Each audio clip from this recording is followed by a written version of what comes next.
বাংলাদেশের 5টি অঞ্চলের উপর দিয়ে ঘন্টায় সর্বোচ্চ 60 কিলোমিটার বেগে ঝোড়ো হাওয়া সহ বজ্রবৃষ্টি হতে পারে বলে জানিয়েছে আবহাওয়া অধিদপ্তর।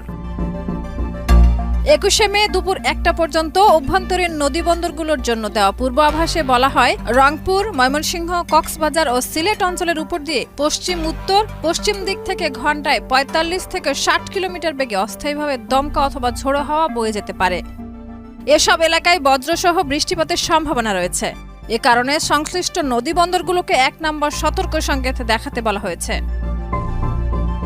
এর আগে 20শে মে সন্ধ্যায় প্রকাশিত আরেক পূর্বাভাসে জানানো হয়, 21শে মে রংপুর, ময়মনসিংহ ও সিলেট বিভাগের অনেক স্থানে, রাজশাহী, ঢাকা ও চট্টগ্রাম বিভাগের কিছু কিছু স্থানে এবং খুলনা ও বরিশাল বিভাগের 2-1টি স্থানে অস্থায়ীভাবে দমকা হাওয়া সহ বজ্রপাত ও হালকা থেকে মাঝারি ধরনের বৃষ্টিপাত হতে পারে। বিশেষ করে রংপুর, ময়মনসিংহ ও সিলেট বিভাগের কোথাও কোথাও মাঝারি ধরনের ভারী থেকে ভারী বর্ষণও হতে পারে।